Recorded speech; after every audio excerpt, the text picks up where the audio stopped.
Welcome to the Equipped Disciple channel. My name is Rick McClatchy. I will be your host. We are here to be and to make disciples of Jesus, and we do that through daily devos, through Sunday sermons, and through other discipleship resources. We are here to equip you. All right, welcome back into another session. Again, I'm your host, Rick McClatchy. Glad to be here today to walk through yet another piece of great information for you as we continue on this journey towards being excellent small group leaders that are seeing significant influence, significant impact, significant transformation in people's lives, multiplication of the work, the extension of the kingdom of God. I mean, talk about getting an opportunity to fulfill your destiny. Quite often doing things that God's already created you, that you already enjoy. It's pretty phenomenal. And so we're actually going to step into another level of just practicality today as we think through 6 questions to take you on the journey of starting a small group. Now, we're going to talk about the group, the foundations of the group itself. So we've talked a lot over the last few sessions about you, the leader, because again, it's foundational to, like, it doesn't matter what kind of awesome group you think about starting if the leader is not stable, if the leader is not with it, if the leader's not faithful, if the leader isn't intentional, if the leader isn't authentic. I mean, like all the things that we've talked about, faithful, available, teachable, accountable, like all of these different pieces, if they're not embedded in the leader, it doesn't matter what kind of group you have because they're not going to get led to the right places. If the group's not all about Jesus, not focused and centered around this idea of growing in your relationship with Jesus based on the man, the Son of God, the way, the truth, and the life. So we're going to ask some questions today, and it's going to help basically be a little bit kind of like a funnel. It's going to start big, and it's going to kind of start narrowing down. And narrowing down. And the question that we always start with is why? Why am I doing my group? And we've talked kind of at length about this topic. And so we're not going to I'm not going to try to belabor the point over and over and over, but really it is key. Make sure that you are with it. You're with the why. You don't lose the why, because if you lose the why, you're going to find yourself in confusion. You're going to find yourself running out of gas. You're going to find yourself lacking passion. And so make sure your why stays front and center. So we want to see life-giving relationships happen because we believe that's where true life transformation happens. In the context of small groups is life-giving transformation in these life-giving relationships. And so we want to develop life-giving relationships. We want to grow in our relationship with God. We want to care and support one another. Here's some of the whys that we do this, because we want these things to be alive and active. Why? We want to see the kingdom of God established. Why? We want to see discipleship happening in us and around us. So there you get real fired up about what your why is, and it's going to help answer some of the other questions that we go down. The next question that I think is probably the most, next to the why, it is the most significant question that you can ask in this process, and it's who. Who am I wanting to reach? Who am I wanting to lead? Who am I wanting to have an impact on? It's a phenomenal question, and really to ask it early on in this process is critical, because some of the other questions that we're going to ask are actually going to hinge upon the who.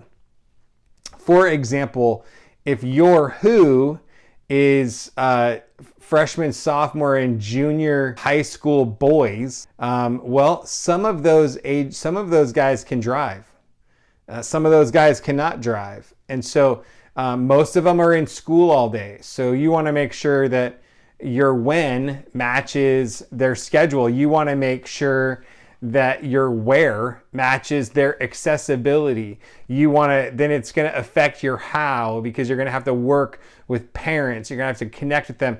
Whereas if you are doing young marrieds, well, then you have another set of things to answer.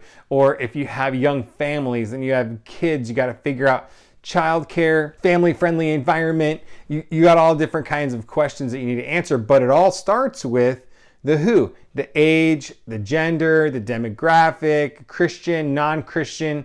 Well, what do you mean, Rick, Christian or non-Christian? I'm telling you what, small groups are such a fantastic way for us to share our faith that it's a great question to ask yourself is, do I want to focus my group in such a way that it's going to be attractive for some of my non-Christian friends to come in and maybe try it out and see and hang out with us?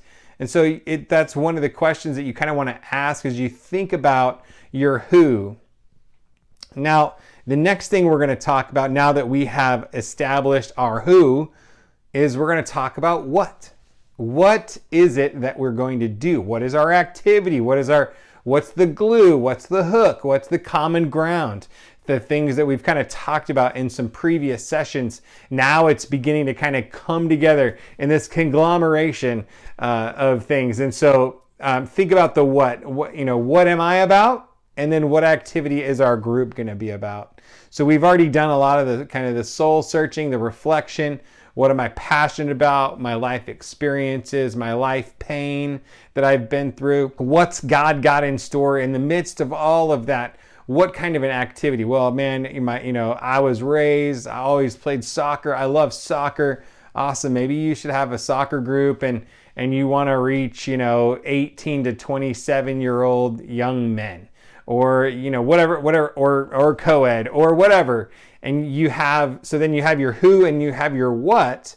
And now you can, because of those two pieces of information, then your where and your when start to kind of be filling in along the way. So now that we have the why firmly in place and we figure out our who and then we figure out our what, now we can move to where. Where are we going to meet? And again, because we've already answered questions in the previous categories, these questions are going to start to move a lot faster because we're just going to have to pick a where that fits our what. So if you're going to have a billiard or, shooting pool small group, your where has to be somewhere that has at least one pool table. So is it going to be that pool hall place? Is it going to be Uncle Joe's house because he has a sweet 9-foot tournament size, regulation pool table with all the fixins? Cool. That'd be awesome. Maybe that's the right way. And then is that enough pool tables to meet the size of the group? And kind of the how, going down to that how question of how are we going to play pool?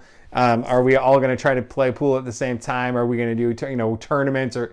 So you can see all of the questions that begin to flow out of that, but it starts with who, and then it goes to what, and now we're going to go to where, and then we're going to talk about when. We talked about where.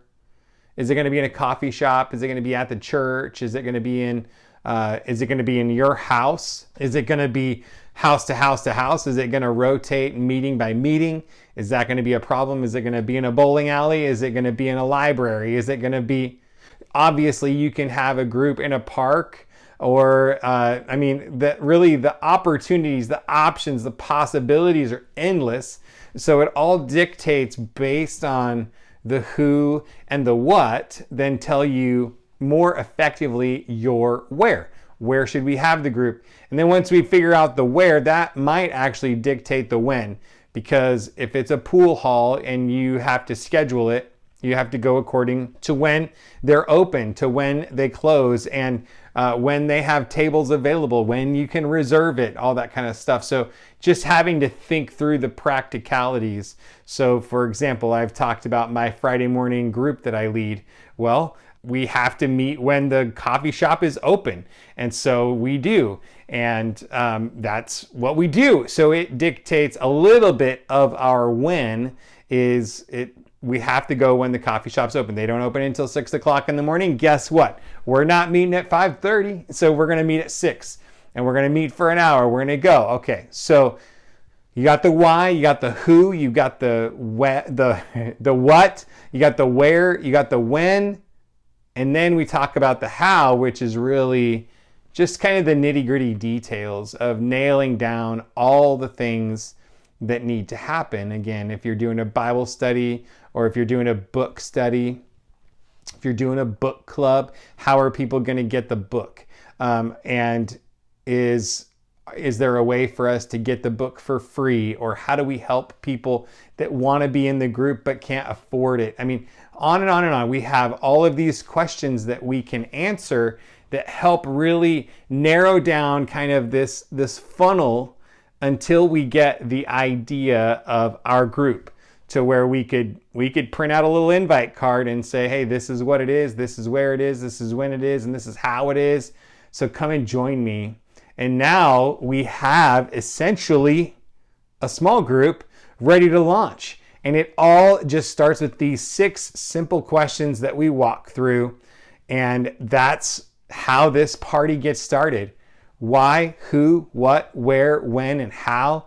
And boom, we've got a group. So let's talk about application now. As you've gone through these questions, as simple as they are, they're critical really to again, going on that intentionality piece. Let's be intentional about what we're doing, about what we're all about. Take out a sheet of paper and write down these 6 questions and begin to go through question by question. What is my why? Why am I doing this? You know, why, as I've gone through all of these sessions and I've reflected on the why of groups and the making of a leader, and now the nitty gritty of a group, and what is my why, and who is my who, and what is my what, and where is it, and when is it going to be, and how is it going to be, and walk through those things step by step. Again, focusing on, if you can nail down your why do you want to do this? That's going to be the thing that's going to really help you stay focused. It's going to help you stay passionate.